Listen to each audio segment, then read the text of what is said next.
People don't realize there's a cause to the action. They just see the action. So if somebody's having marital issues at home and they're only at 50% of their ability at work, you're sitting here going, hey, let's push this guy. Let's get him moving. And actually, work's not the issue. His ability is not the issue. The 50% is an issue. When we solve for the symptom, we don't actually fix the problem. So we get on his case and Sam, you got to work harder, and it goes right back into it. Or we pop Sam on a pip. Sam's sitting there fighting for his life, both in his marriage and in his business, and they both fail.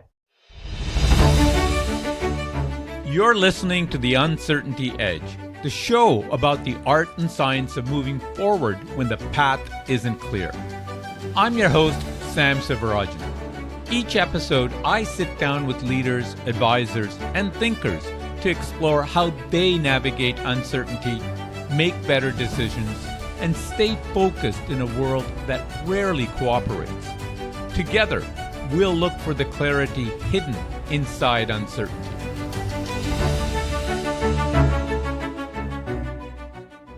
Welcome to The Uncertainty Edge. I'm your host, Sam Sivarajan.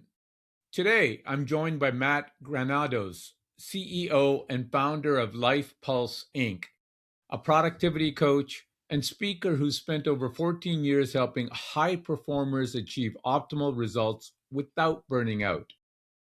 Matt worked with everyone from Google and Twitter to financial advisors and professional athletes, teaching what he calls truth-based transformation, a process where truth leads to tension and tension leads to real change. But here's the twist. Matt challenges the conventional wisdom that success requires relentless speed and sacrifice. Instead, he argues we're operating in what he calls an inefficiency epidemic, where most people function at only 40 to 60% of their capability because they're confusing high performance with optimal performance.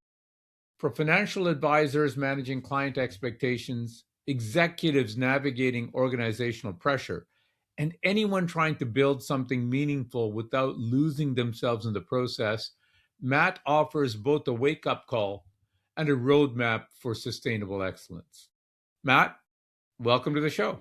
Sam, I appreciate you having me. I do a lot of these interviews, a lot of speaking. That could be one of the best introductions I've ever gotten. So I might need to steal that and bring that to some of these people. But that was fantastic. Excited to be here. Well, I appreciate that. And I will send an invoice for royalties in the mail. So I'll pay it. It was that good. No, it just what happens is what we do is so unique, but it's not new. It's just breaking it back down to the foundations of how humans work. And you pointed it out perfectly. It's not that we have an ability problem. We aren't lacking abilities. We're lacking an understanding of what fulfillment needs. And that's the key to that truth-based transformation. We create productivity by showing people how to experience fulfillment in wherever they are. And that's one of the main foundational points of what we do. So you knocked it out of the park. We could end the interview now. You got it all, but excited to get into some questions. I want to dig in a little bit more on it because I think there's some interesting nuggets in what you've said and what you do that I think will be very relevant for our audience. Awesome. But let me start by finding out a bit more about you and getting you to share. So you've built your career, as I said in the introduction, helping high performers, everything from Fortune 500 companies and their leaders to professional athletes, navigating this gap that we're talking about between success and fulfillment. Mm-hmm. But I'm curious about your own journey, Matt. What led you to found this company? And was there a specific moment or experience that made you realize that the conventional approach to high performance was fundamentally broken? Yeah. So I grew up as a self-growth junkie. I love self-growth, right? And the reason I loved it was the only way I could understand something is how do I learn with implementation in mind? Call it whatever learning disability you want. I had the dyslexia. I captured all of the letters behind my name in high school, not after college, right? So they're not letters you want. Letters after your name in college and grad school is impressive. Before, they're called disabilities, right? So one of the things I had to learn to do was how do I learn? And I learned by going, what's Sam teaching me and how do I apply it? That's how I comprehend things, right? I don't just listen to Sam's story and think of how is it there. So in this situation, Life Pulse was created unintentionally, ironically enough, because we're all about intention. We had a system that I created for myself to protect myself from myself. As a typical entrepreneur, my ideas are everywhere. In that system is how I would process my week. my wife, when we got married, said, "Hey, I knew marrying you was going to be hard, but I didn't realize it was going to be this hard. Like, you're insane." And she's like, "How do you process everything in your head?" And my wife is way more capable, way more intelligent, way more better. Like, she hits every category above me, which is good. That's how I know I picked the right one. And with that, she said, "How do you do this?" I was like, "Well, there's these 9 questions I asked myself." And she asked me if she could use it. And I still say it's the sexiest thing anyone's ever said to me, outside of when she said, "Yes, she'll marry me," is like, "You want to use my system? Like, let's go." So we went, Yeah. put it together. I showed it to her. It was in a composition book, like pen and paper. And she's like, "Let me make this look a little nicer." She made it look nice. I really liked it. So I got a pallet of them built and sent before they were even fully proofread. So when it goes to the pace and how I work versus my wife works, right? I act and then I think and figure out what I did wrong. That's why the system was so necessary for me. Once I gave it to my wife, I brought it into my business, gave it to my assistant, I gave it to our sales rep, our warehouse people. And what I realized was I didn't know a thing about the people who I'm supposed to be leading. I thought I knew, but I didn't know what they wanted. I didn't know what they were interested in. I didn't know where they were trying to go. All I knew is they better show up to get paid. And that was how I was running the business. Once I got to understand who they are through the first 3 questions in particular, but these next 9 or next 6 equal 9 total, all of a sudden I got a phone call from a large financial institution, one of the largest in the world, up out of Boston, closer to you a little bit. And they said, "Hey, we can't connect our corporate desired metrics with our individual's desired lifestyle, and your system bridges the gap." So I went in and we walked through everything we do. And at the end of it, they were like, "Are you going to invoice us?" And I was like, "Well, what do you mean?" They're like, "Well, don't you do this for a living?" And I was like, "No, I have another business that has nothing to do with this. This is just a system we use." And they said, "Oh, they thought we were a consultant. They were just, hey, you're going to have a conversation. We'll talk." I said, "So now I need a day of your time." So I sat there and said, "Walk me through what problems are we solving?" And they said that exact thing is people. We don't know how to deal with the people the way we used to. I said, "How'd you used to deal with it?" Like, "Oh, we throw them some more money, they'd go away." Now what happens? They're like, "We throw them some more money and they come back 3 weeks later and they're still not satisfied." This system fixes that. I said, "All right, this is great. Is this a problem only you have?" They say, "No, this is a problem that everyone will have in the next 10 years. That was in 2017. Give 2018, roll into 2019, bring us to 2020. COVID hits. Our system becomes the anchor to keep companies together. One of the reasons why is it brings the human aspect of it, not just the employee aspect, right? I always say you're a person who is a professional, not a professional who's acting as a person. So we want to focus on the root. From that led to Google, Twitter, the Air Force Academy, large airports all over the world. Things like that started popping into as an opportunity. And they were all bringing different issues to me, right? One had workload issues, one had management issues, one had time management issues, one had communication issues. And I would offer the exact same system. And what I found was companies and the majority, even the listeners on here, were failing to solve these problems because we're coming up with symptomatic solutions. Symptomatic solutions, for example, is if I were to break my arm and I said, "Sam, my arm really hurts. What do I do?" And the bone's sticking out. You're like, "Oh, your arm's broken." I say, "Give me some painkillers so I can get back to work." And you give me painkillers, you solve the symptom, you did not solve the cause. Right. What needs to happen is you need to set the bone back, which takes a little bit more effort on your part. It's a little more painful for everybody. But then when you set it properly, the body will heal itself. People are the exact same way. When you set it properly, humans will heal themselves. And that's what we've come to find, whether it was with the Google or whether it was with the solo entrepreneur, whether it was with the financial companies we've worked with, the individual financial experts, or the actual team, the pods, whatever you want to call it. We have found one of the biggest issues is that individuals try to solve for them. And we take the symptom, find the root cause, and that's what we address. And we equip the people on the team or the coaching client we're working with on how they can bridge the gap themselves. So, Matt, on that, that's a pretty powerful metaphor that you use about the broken arm and the treating the symptoms versus the cause. So, in your experience, is this a lack of awareness of what the cause is and the idea that treating the symptoms is going to solve the problem? Or is there something else more going on that, for example, it's easier to solve the symptoms from a profit orientation, from Yeah. solving a problem today because we've got work to do tomorrow? What's going on here that there seems to be this tendency to solve the symptoms and not the cause? Yeah, I think it's a combination of an issue with awareness, an issue with margin, and an issue with actual genuine care. Let me Okay. walk through those three things, right? Awareness, meaning people don't realize there's a cause to the action. They just see the action. So if somebody's having marital issues at home and they're only at 50% of their ability at work, you're sitting here going, hey, let's push this guy. Let's get him moving. And actually, work's not the issue. His ability is not the issue. The 50% is an issue, but when we solve for the symptom, we don't actually fix the problem. So we get on his case and Sam, you got to work harder. You got to work harder. So what happens? Sam works harder for a week or two, and then it goes right back into it. Or we pop Sam on a PIP. Now Sam's sitting there fighting for his life, both in his marriage and in his business, and they both fail. So like it's a short-term fix, but it's not going to be sustainable. Right. So that's the awareness side. The second is the margin. People are too busy. They don't have time, and they're walking through life in a constant rush. What we have worked on with every single person that comes through our system is we give them what we call our LP planner. Those are the 9 questions I talked about earlier. And when people use that system, they report back to get about an average of 15 extra hours of productivity each week. And what happens is you're not as busy as you think you are. That's the first revelation that comes when you use this system. You look at it your day, you're like, I could handle this. But then as you get into it, you then realize, which is going to sound weird, you actually are busier than you think you are when you talk about the size of goals you want. Like your desires are big. And if you want to hit that number, $1 million, $10 million, $100 million, whatever that goal is in your organization, there needs to be a realistic understanding of how much time is that going to take. Right. And the one thing we can't do is we can't create more time. That's why we call time management a lie, because you can't manage time. You can only choose what you do with the time you have. That's different than managing time. You manage people, you don't manage time. You use time wisely. And that's how we work through this. But those are the 2 things that started. And then the final one is just a lack of care. We have come to devalue the employee because we don't see employees as humans. We see them as employees.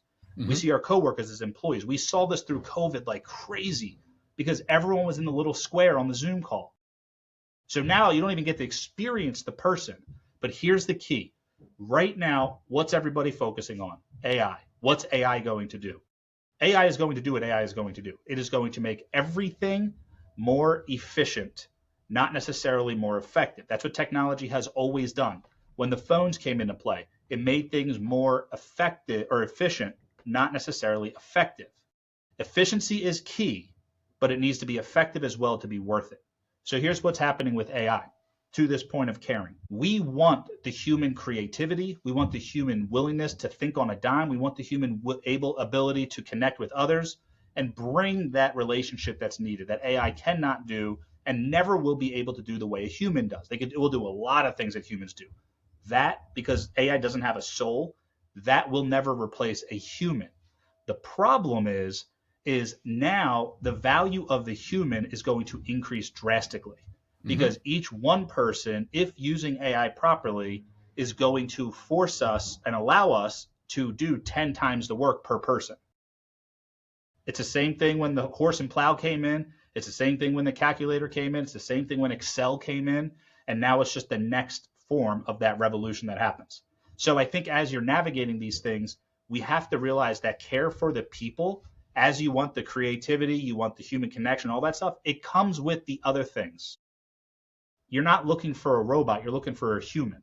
Right. So if you can't understand how to care for them, find a way to make the margin for that, or not willing to be aware of what's actually happening, you'll never be able to function at the optimal level with other humans as you should be able to. And that is what our system brings to you and shows you exactly how to do what you already know you should do. Interesting. Now, I want to explore what we talked about earlier, Matt, this idea that you talk about, this truth-based transformation. And so for the audience, it's the idea that truth leads to tension and that tension leads to transformation. Can you walk us through what that actually looks like in practice, especially for someone in financial services, for instance, who's been operating at speed for years and suddenly realizes something has to change? Yeah, so it's another S word. It's not speed, it's sustainable. That's what you need to be at. Now, that doesn't mean you can't be sustainable and fast. I'll explain that in a second. So truth-based transformation, when you're exposed to truth, something happens. You either accept it or you reject it. There's a never like, you can't just ignore it. That's rejecting it. right? So truth happens, you accept or you reject. Those are your choices. When you reject truth, it hurts. Let's talk about the law of gravity. You want to reject it? It hurts, right? Like there's certain things that happen that is true. Now, when you accept truth, it also can hurt, but it's for a short period while you adjust to the truth versus you trying to adjust the truth to you. What we've done in society is we've allowed us as individuals to create our own truth and then put our frame around how we look at the world based on our truth. What we work with people is to show you how to find truth, not truths, because there can't be two truths. Otherwise, there wouldn't be one truth. There's only one. Find truth, let it be in that tension. And our system and our coaching helps you through the tension to experience the transformation. Now, how do we do it? There's three things we do. We expose the gap, we bridge the gap, and we sustain the gap. We talk about gaps as either PPG, personnel performance gaps, if you're working with a whole team, or personal performance gaps, if it's just me. We focus on where are the gaps? Where am I to where I want to go? Exposing that. Okay, I'm very impatient, right? Let's talk about that for some of these fast-paced, high performers. I'm very impatient. Okay, well, what do you want to get to? I want to get to patient. Okay, that's the gap. Then we offer a bridge. How are you going to do that? We have different tools that help you across almost any bridge. And we tell people these bridges are not meant to be fulfilled or filled. They're meant to be fulfilled, right? So the bridge is part of the journey. We want to fulfill it, build the bridge so that the gap doesn't block us anymore. After that, we need to sustain. And sustaining is having a duplicatable system that's based on truth that allows you to never have to deal with that gap again because the bridge is already laid. So that's how we go through that and figure out the truth-based transformation. The problem is you have to be willing to see the truth. You have to be open. You have to be prepared. You have to be ready, and you have to be patient, right? Patience is the hardest part. There are two types of people when it comes to the top level of performance. One, I respect. The other is absolutely overrated. I'm going to start with the overrated one. That's called high performance. That's what do you look for? I'm looking for a high performer. That's what I'm a high performer. All right, let me walk you through what a high performer is. A high performer is high output at an unsustainable pace compared to others. What high performers could do is run a race with a bunch of slow people, come in first, and celebrate that they're the fast person. No, you're just not slow. You run in a race with fast people, now you're in last. So that's not accurate. Optimal performers is where we bring every team, every organization, and every individual client, and that is high output, so the same high output at a sustainable pace compared to your own ability. When we bring teams to understand optimal performance from the CEO all the way down to the entry-level employee, our output is optimal performance. You must be able to hit high numbers at a sustainable pace compared to your own ability. When that's the goal, burnout doesn't happen. We are able to function at a very high pace because what happens is you go from slow to smooth, then smooth to fast. So I'm not talking about slowing down per se. I'm talking about sustainability is more important than speed. But once you find sustainability, that's when you bring speed to it because you have a track to run on. The idea about being aware of the truth, I think that's very powerful, especially when you argue that there's lots of evidence that says that we're living in call it a post-truth world, if you want, right? I mean, whether that's our political debates and discourse, or even on a personal level, we've been taught through all of the social media and influencers to curate the best version of yourself possible, which I feel at least has the unfortunate result or outcome of that you overestimate your abilities. And so a lot of what you're talking about requires the person to honestly evaluate where they are today and to identify that gap. How does that work in practice in this sort of post-truth curated world that we live in? Yeah, because we're not the creators of truth, just because we choose to live in a post-truth world doesn't mean it's accurate. Again, test of gravity. It's the same story over and over again, right? There's laws of science that lead us to truth. Now, when it comes to what do we do in this situation is you have to be open to whatever the truth is. So the thick-headedness of my opinion is a fact. What I think is right is a problem. We need to even be willing, like when you talk about different philosophers saying question everything, we put that all outwards. We don't take that internal. Question everything means question everything. like my thought right now, am I actually doing what I should be doing? Am I willing to actually analyze and correct myself or hear correction from others and change? That's where we've lost. We've lost the fact that we are so arrogant in our ways. Mm-hmm. And me too. I got to check myself every single day on this, that we think what we're doing is always right. Mm-hmm. When in reality, it's a guess at best, right? Like there might be some data that backs it, but it's still a guess. We are a crazy variable that can change on a dime.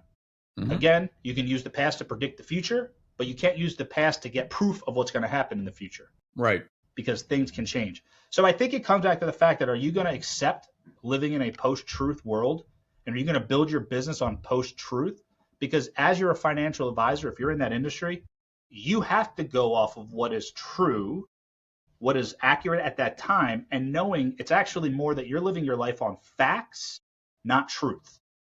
Because truth never changes. Facts can change based on the day, right? Like today, when we're recording it, it's Wednesday. But tomorrow, today is going to be Thursday. So facts can change, if that makes sense. Truth is constant. The truth is that after Wednesday is Thursday. That's the truth. That will never change no matter what day of the week it is, no matter what time it is. But we have allowed ourselves to make decisions on what we consider truth, which are really just facts, when we have to be okay saying, hey, based on the information I have, this is the best decision. The only time we experience proof in this world is when it happens. It's the only time. So you must see that with everyone that you deal with, whether it's corporate leaders that sit there and tell themselves that the performance is fine, or that the reason that the company is not doing as well as it could is because of tariffs or tax policy or competition. I guess that is one of the key things that you work with, is to help those clients of yours understand what it is what is the truth, what is within their control and what is not. I suppose that tariff policy or tax policy or competitors' actions, that those are all factors, and that might be part of the truth, but it doesn't really help the individual deal with the problem at hand. Yeah, and what I say is that there's a difference between reasons and excuses.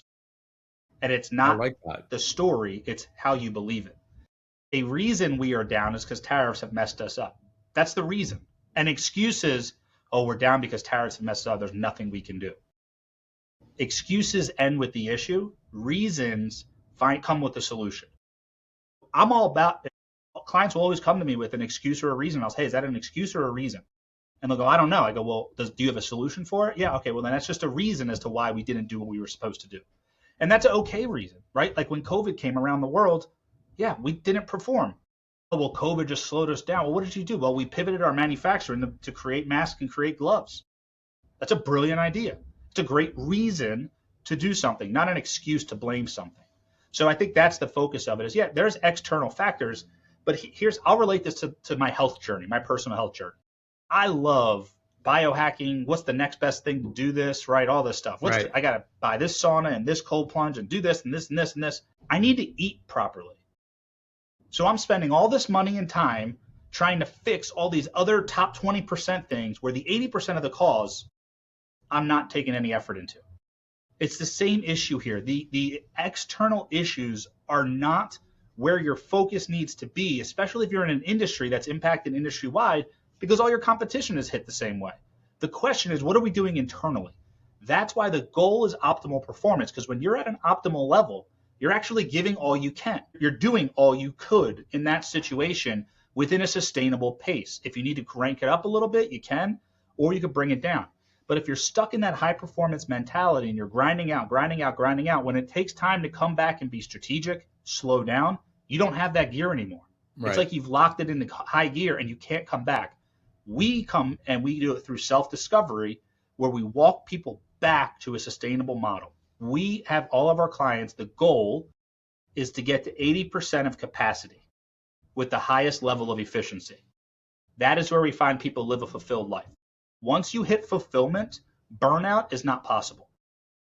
Burnout only comes when you're chasing something that you can't get. And that's why we talk about that ICE, I-C-E, intentionality put towards capacity or efficiency. And if you're at 100% capacity and something changes, you're going to go overboard.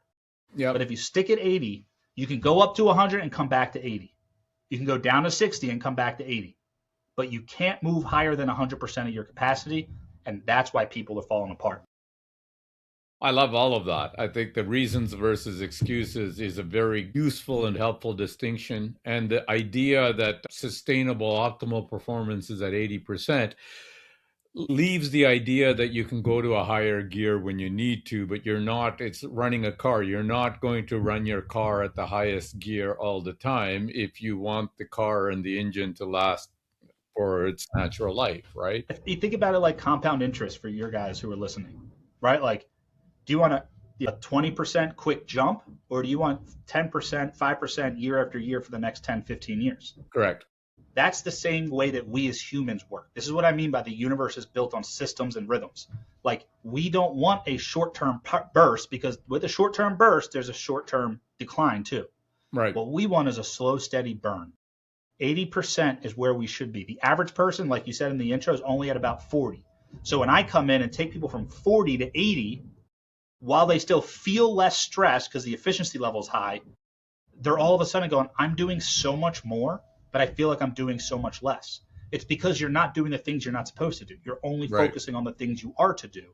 And that is where fulfillment comes in. And that is why our productivity system far surpasses other ones, is because we don't do it with a bunch of tips and tricks. That's not the goal of Life Pulse.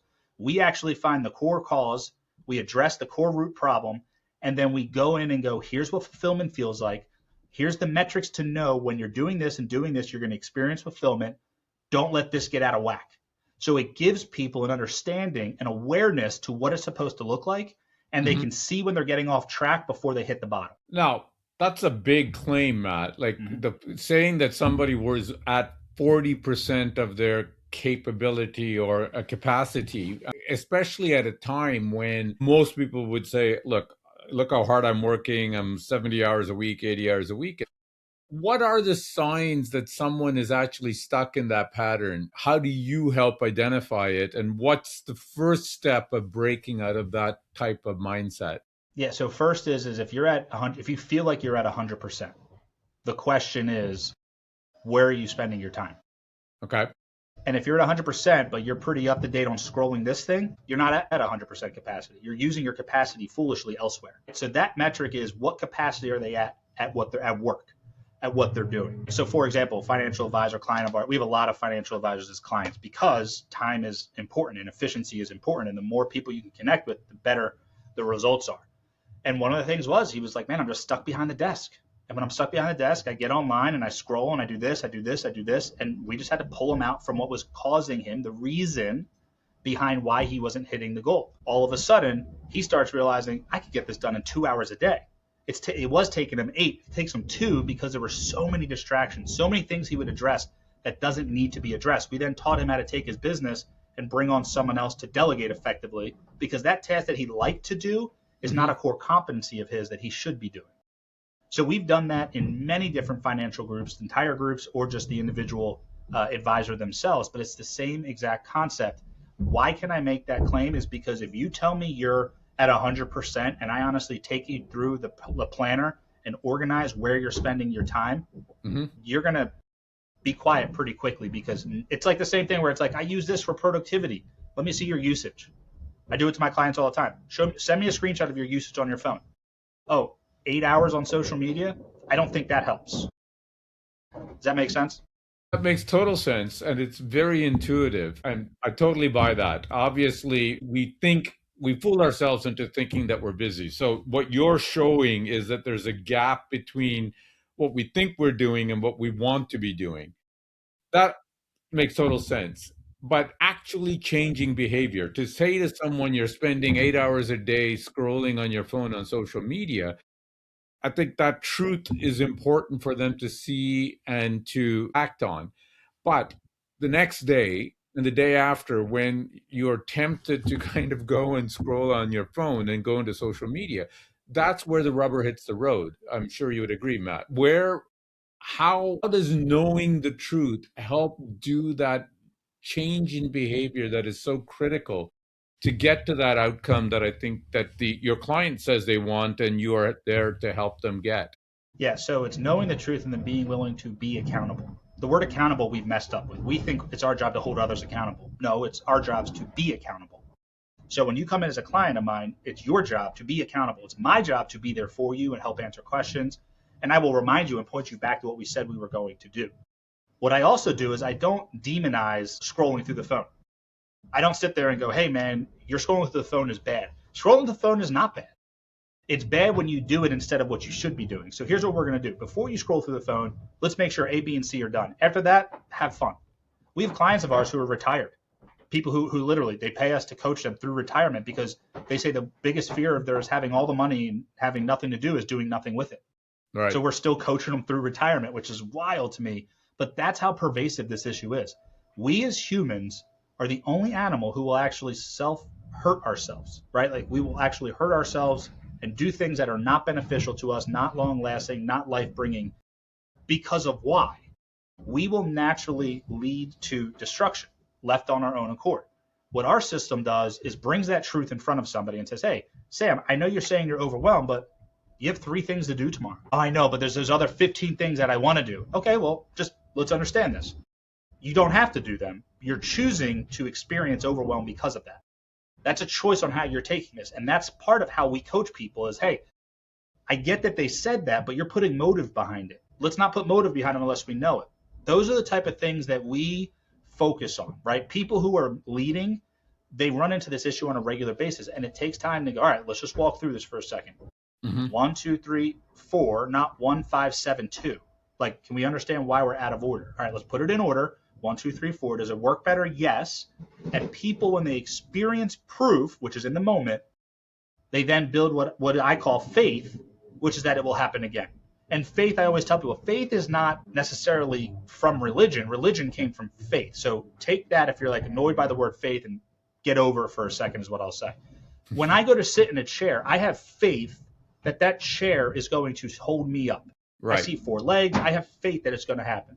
So we all have faith. The question is where are you putting it?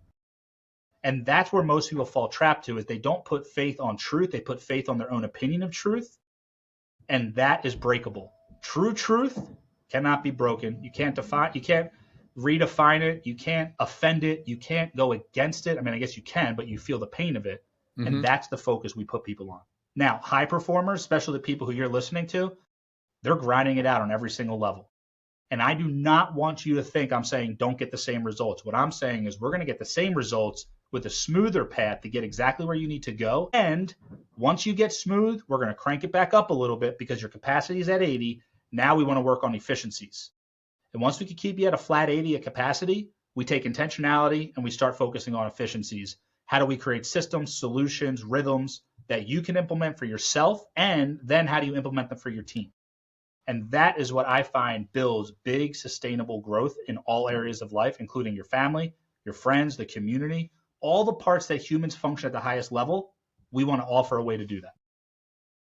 What you're talking about is what professional sports teams and SEAL teams do, right? I think they're taking down an action and breaking it down into the steps to make sure that there is no waste, that there's no hesitation. Mm-hmm. Athletes have to do that when they're practicing plays. Baseball players, when they get into a slump, a hitting slump, they go back to break down their swing to see each element and slow it down as you're talking about until they've got each element of it mastered so that they can then speed it back up again on the plate. And I think what you're saying, Matt, makes a lot of sense. I think for all of us, whether in the personal or professional life, we've gotten into habits where things that we've done almost automatically without thinking about it have become bloated or have been influenced by bad habits, if you will. And you are helping people bring it back to basics and first principles to identify where the gaps are or where the hesitations are and how you can smooth the process so that by removing all of that, you end up saving time, but ultimately being able to speed them up to be more effective. Is that a fair way of putting it? Perfectly. That's the key. It's not hard. And it's not complicated, but it takes intentionality. And when you're not intentional, you'll never experience fulfillment. I would say intentionality is a catalyst to fulfillment. No one's ever accidentally become fulfilled. We've accidentally become rich. We've accidentally become successful. Some of us have accidentally become married. No one has accidentally become fulfilled. Fulfillment takes intentionality. Fulfillment is what every human is craving, because fulfillment is when you get the true value of what it means to be a human. Then I don't need to come to Sam and get my value from Sam. I don't need to go to my wife or get my value from my wife. I understand who I am, I understand whose I am, and I understand where I'm going. And because of that, I can now operate at this level that's almost somewhat supernatural. I mean, think about this again for listeners, the things you like to do. It might not be work. It might be a hobby. How long could you do that for? Forever. And I could do it really well. When you watch kids playing video games, why do they like it so much? Because they thoroughly enjoy it. They're experiencing that dopamine kick. There is not a greater dopamine kick than the feeling of complete fulfillment in the world. And when you introduce that to somebody, nothing else will match it. No other false sense of fulfillment, no other false vice, which they think will lead to fulfillment. When you experience fulfillment in its truest form, in a simple way, the way we do it, you're always going to want to get back to it, which is why sustainability in the program works, which is why people actually apply it, and which is why our entire model, which is crazy from a business perspective, is actually we graduate all of our clients down in 6 to 12 months where they don't need us anymore. It's like a doctor trying to keep people sick. Like, that's not what we do. I want to give you the system, show you how to use it, equip you exactly how. Then we even have an entire offboarding process where we walk you through how to do this on your own without us, because our goal is to bring people to optimal performance. And once they're at optimal performance, they need to go and do all they're called to do. I think that all makes intuitive sense. One of the challenges or tensions, especially in today's world, that many executives or financial advisors face is that they know that they need to slow down. They understand the logic of what you're talking about, but they feel that they're in environments that are rewarding speed and that are penalizing hesitation. Yes. How do you help someone navigate that reality, their heart, even though they may understand it in their head, that they can slow down to get fast without getting thrown out or falling behind? Yeah, so I would say slowing down and stopping are two different things, right? Like slowing down and stopping, don't confuse those two. But what I also want you to realize is there's an element of patience. The virtue behind the word patience is sacrificially waiting to do the right thing. That's what patience is. It's not passive. It's actually very intentional. And when I work with someone who I just can't slow down, I said, don't think about it as you slowing down. That's actually an action you're taking. That's not an inaction. It is actually an action. And if you're in an environment where they're like, oh, you got to go faster, faster, faster, that's never the case if you're getting the results. I've never heard someone say, go faster when you're getting the results you can. What I have heard is bad leadership, bad management, not knowing what they're doing. So let's say someone comes to me and says, Matt, I'm at 100% capacity. Within 4 weeks, I guarantee you, we will get them down to 80%. And here's the reason why. If your capacity is the issue, meaning you're maxed out all the time, we have to address that first. What is it that's causing you to be maxed out all the time? Well, work's really hard. The markets are up. The markets are down. I got clients who are needing boom, boom, boom. I go, okay, cool. So you have bad boundaries. That's one of the first things we do with all financial advisors is we create boundaries that they can work with. And I tell people boundaries are not made with cement. They're made with rubber. They'll get pulled at times, right? So like if you're like, I can't talk after 5 o'clock, you're going to have a pretty rough time being a financial advisor. Right. Like that's a bad boundary. But the boundary is, guys, I take these type of calls Monday through Friday, 9 to 5. Then if there's an emergency, I will answer it, I'll address it, and I'll probably schedule you during a 9 to 5 meeting. And it's what happens is it's like, well, but they call me at 8 o'clock at night, and I want my clients to know that I love them, and I want my clients to know that I care about them. Well, then you need to understand the difference between being nice and being kind. Nice avoids conflict, but it's actually very selfish. Kindness loves on someone enough to keep them in order. So, hey, Sam, for the sake of our relationship and the sustainability of what I do and the growth of the money I'm managing for you, I got it. It's an emergency. I'm going to address what I can now, but then we're going to have a conversation about it at this time. So I'm going to go into triage mode if needed, but that doesn't mean we have the full-blown, what happened, how are we going to fix it, no, we're going to get to that. We'll get to that over here. And that's the key with most financial professionals I work with. The first thing we do is we look at their day, we analyze their week, we break off the boundaries they don't have, and we get them comfortable saying no to things that they didn't used to be comfortable with. I can't say no to that client. You actually can, and it's not even no, it's just not right now. Yeah, exactly. And I learned that when I was working with, I'll never forget, Home Depot. And I was a small company. They are a massive company. Right. And they were like, hey, we want to meet with you on Thursday at 4 o'clock. And I was like, shoot, I have like a client call at Thursday at 4 o'clock and I can't change that. But this is Home Depot. Like, what do I do? I was like, I don't even know what to do. It never crossed my mind to just ask for another time. So I sent an email back, took hours to draft, probably 3 sentences of what do I say? How do I say it? I don't want to lose this. I sent it back to them and said, hey, is it possible we can meet Thursday at 2 instead? And they're like, yeah, sure. Our schedule's open.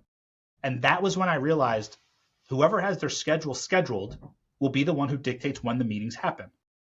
So for example, when we break up our days, I have certain time buckets that have certain things in it. So my assistant, even my wife, knows if there's something to be done in growing one of the companies or our foundation, it goes in the growth bucket. This is here for the maintenance bucket. This is here for the coaching program. And they know where things are supposed to go, and so do I. So we have different ways to give margin. Another way we create margin for those who are listening is create what I call filler time. Filler time is just an hour of the day that is yours. I do mine from 4 to 5, meaning if you try to call me at 4 to 5 and schedule an appointment, I will almost always push you to the next day. Now, if it's an emergency or a high ticket item that I want to kind of get a hold of, then yeah, I might give that time up, but it's by choice. So if I do that, I do filler time. Let's say that's 1 hour a day, 5 days a week. That's 5 hours that I get to do my time with what I need to do. And the average person that we work with when we set out their goals in our program to accomplish their goals only needs about 16 to 20 hours a week. That's in all professional and personal. Because it's not that we don't have enough time, it's that we're not using it well. No, 100%. And that's what we work through. I think you're absolutely right. And again, to have a fun life, you can't eliminate all of that. But the reality of it is that most of us are probably spending a lot more time than we realize doing less critical things, but we just gotten into the habit of doing it. Now, Matt, I want to go back to fulfillment. And this is, I think, related. The idea of tying your identity to your assignment. Yes. Or your professional role. So whether that's being a financial advisor, an executive, or an athlete, what happens when someone builds their entire sense of self or their sense of fulfillment around, call it their professional role? And how do you help them separate who they are and what fulfills them from what they actually do? This is one of my favorite things. This is kind of like course 3. So this is more on the accelerated side. When we come into companies, we do 3 courses. We call it our Unbreakable Workshop. But what we found is there's your identity, your calling, and your assignment. And the mistake most people make is they find their identity through what they're doing at work. What our suggestion is you use your identity to do the work you're called to do. So it's just placing them differently, right? It's not work and then identity, it's identity then work. Now, your identity never changes. Your calling never changes, but your assignments do, right? So for example, what I feel my calling is, we have an exercise that, again, anyone wants it, we can put them through it pretty easily, but it's called, why are you here? Like, what is the reason you're here? My calling is to grow myself in order to help other people reach their full potential. So when somebody asks me to do something, I go based on my calling. Yeah, that aligns with what I'm doing. So it's not that I don't love the opportunity of real estate, but if I were to go into real estate, I'm not growing myself in order to help other people reach their full potential. Now, if I go into real estate because I want to start giving all that money towards X, Y, and Z to help other people reach their potential, I can justify it within that calling. Okay. The goal is to find a way to justify it in the calling, not lie about it. You need to be honest with it and objective about it. But most callings can fit assignments.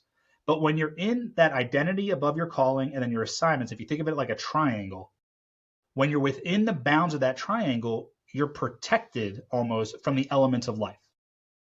When you're tying your identity to your work, the second you lose that position, you're gone. Clients of ours who are doctors, they used to be Dr. Bob. Now you're just Bob. Right. Clients of ours who are professional athletes, everyone used to know who you were. And then every athlete we work with, they're like, it's about a year after you're done. Unless you're like a notable person, no one remembers you. Even in your hometown, it's kind of like, oh, that's that guy. Like it doesn't keep the same edge. So the problem is we need to know, what is your identity as a person? What is your calling as a person? And what are the assignments you are going to do?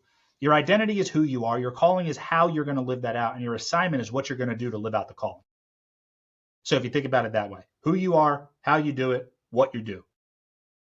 And then when that happens, you're okay when your assignment changes.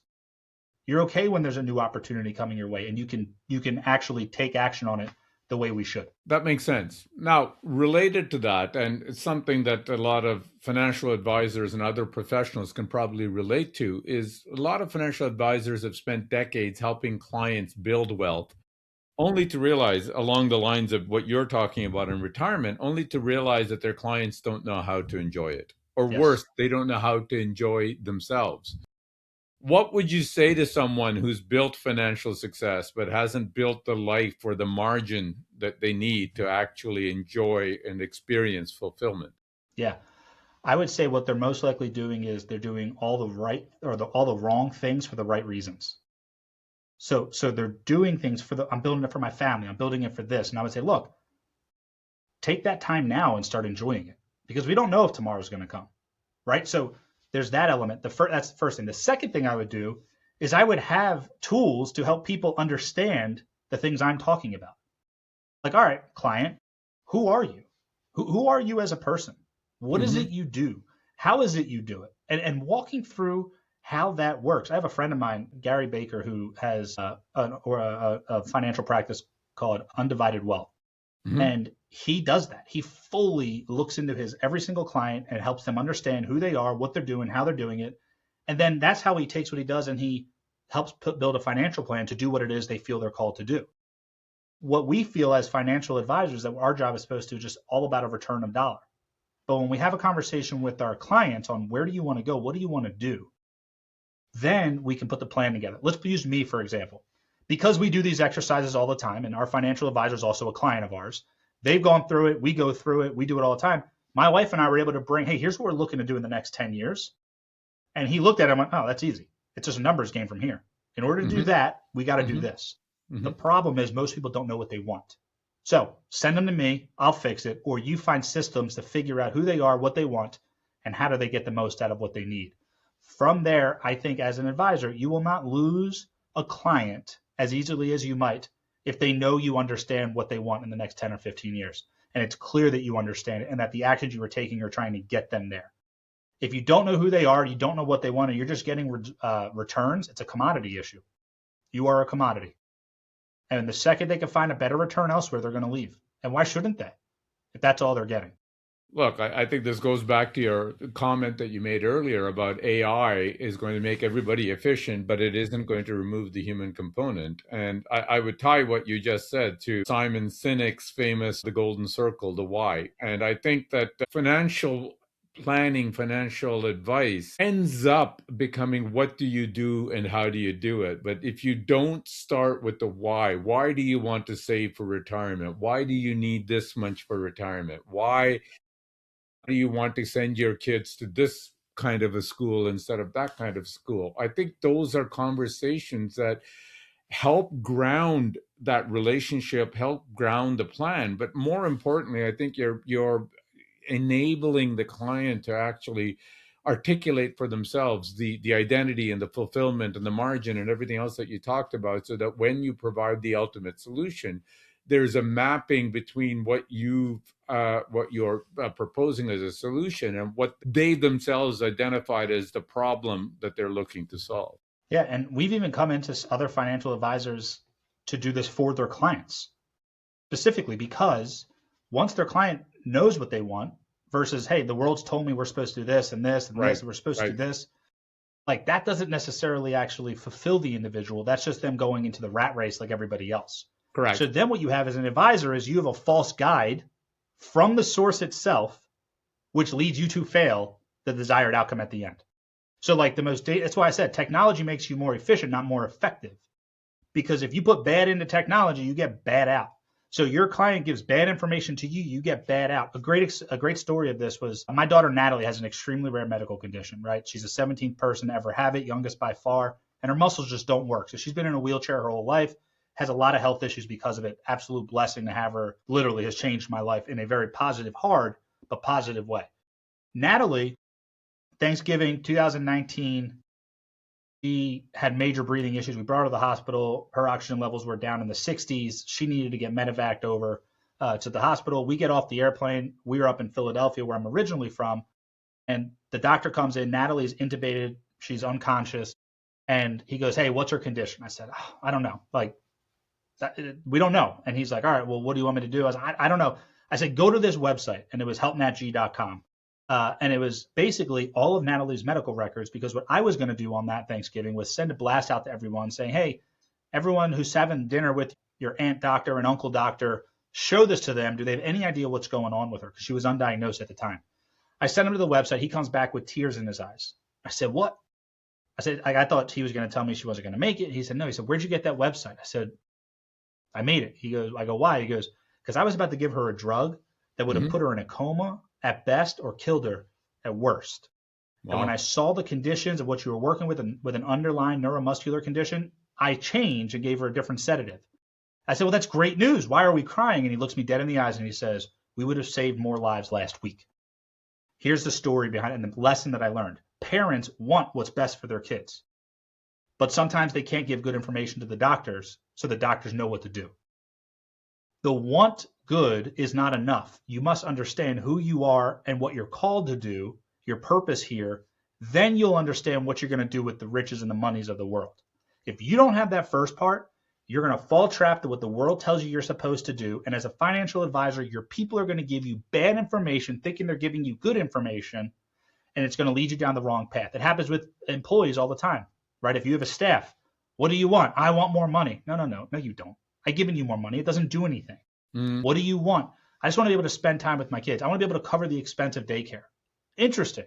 Let's work on a way to cover the expense of daycare, not just give you more money. Right. And we create what we call motivational packages because of that, because it forces people to think, what do you want? And it gives us as leaders, or us as even advisors, the ability to serve in the way we're called to serve, which is what everyone really wants to do. We just found a simple way to do it by asking 9 questions, talking about 3 of them in the beginning of the week, and allowing yourself to be exposed to truth leading to tension, which then leads to transformation. And when you experience transformation and you experience fulfillment, how to make the path and what the end result is, and people do amazing things when they hit that level of understanding. Wow, Matt, that's a very powerful story with your daughter and how you tied it to a positive lesson that can be applied to teams and people. Thank you for that. We're Appreciate it. coming to the end of our podcast, so I have a few final rapid fire questions for you.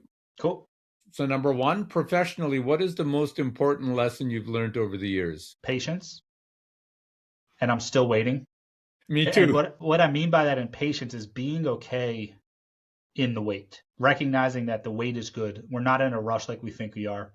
We're not in as much control as we think we are. My actions don't always produce the results. We did an event. Every year we do an event called Realign, which is a small exclusive event. I think it's happening in November this year.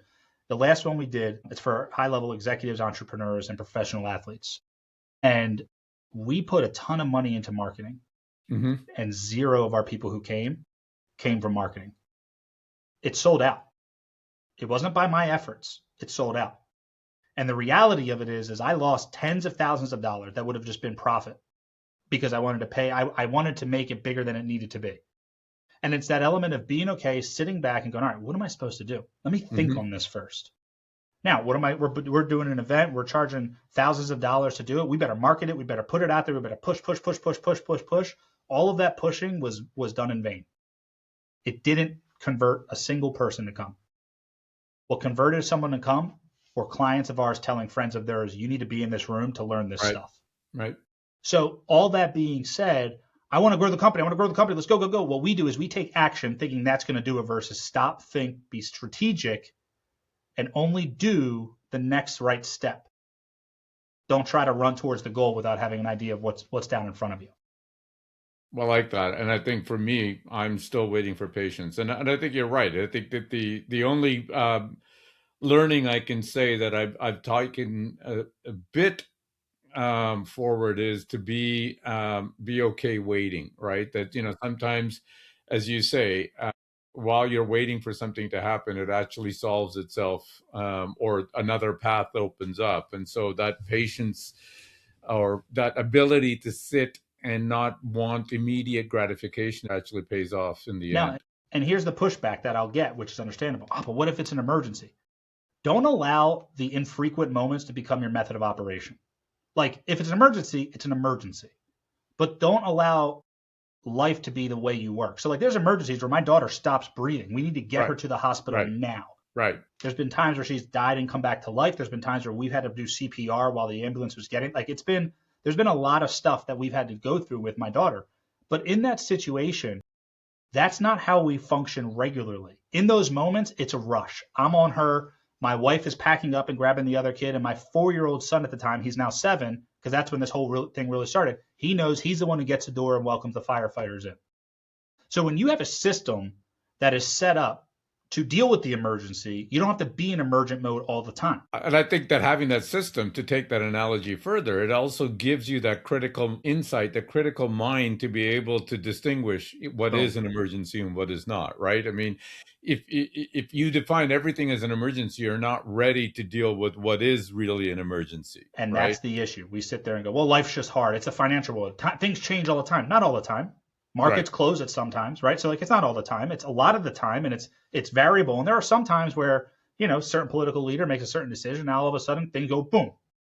That's an emergency, but it's not they're a lot all more the time. Infrequent than we give, than we think. And it goes back to the dieting concept of we let those minority parts, the 20% that's unknown, act as if it's our whole life.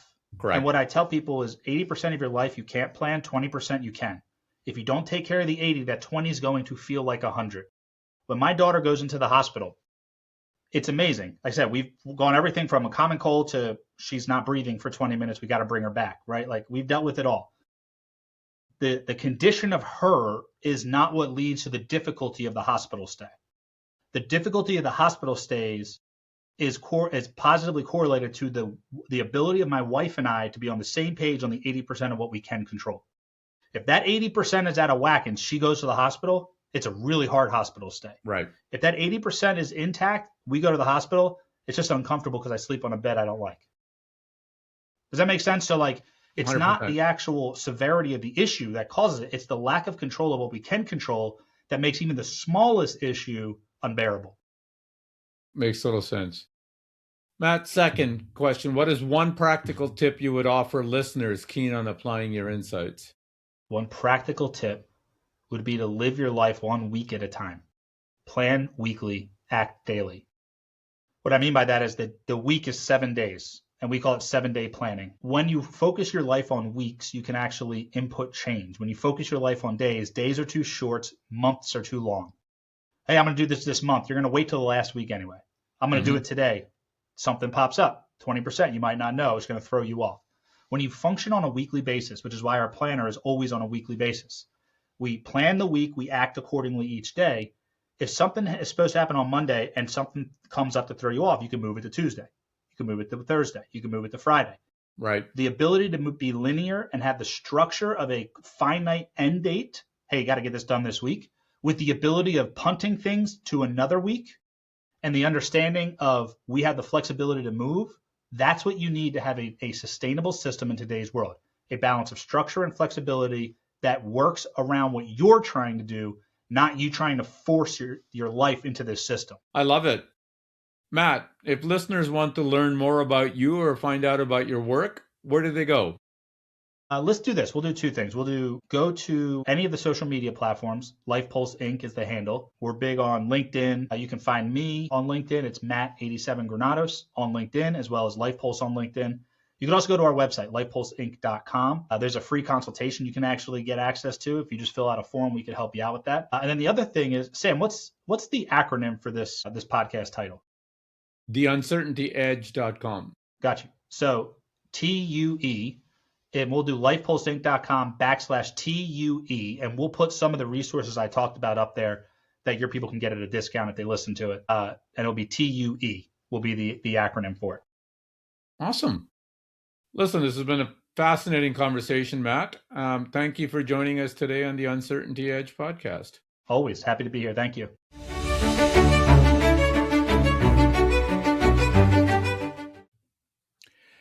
In this episode of the Uncertainty Edge podcast, I spoke with Matt Granados, CEO and founder of Life Pulse Inc., about why most high performers are operating well below their true potential and what it actually takes to fix that.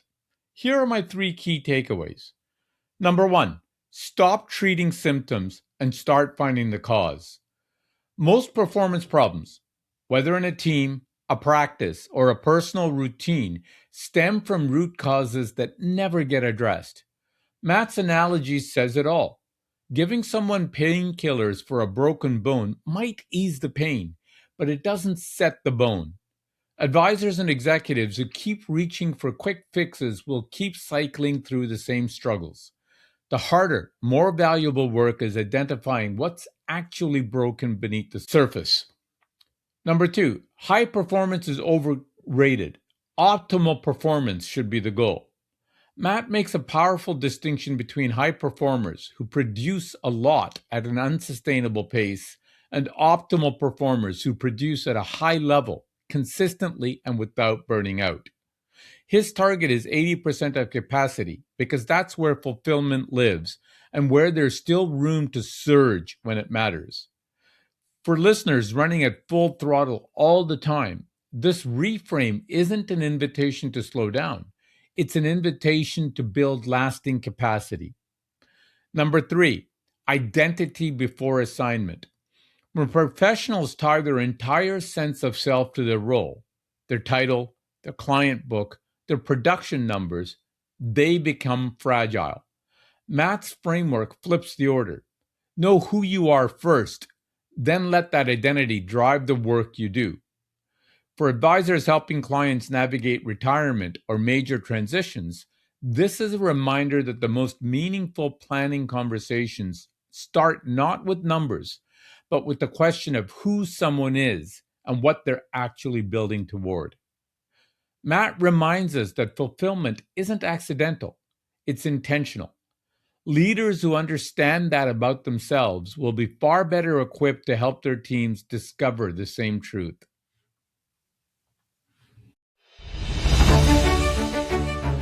Thanks for listening to this episode of The Uncertainty Edge. If today's conversation sparked something, subscribe to the podcast so you don't miss an episode. You'll get practical tools, deeper insights, and new episodes every other Tuesday. Please leave a review wherever you get your podcasts. And you can also subscribe to the newsletter at theuncertaintyedge.com.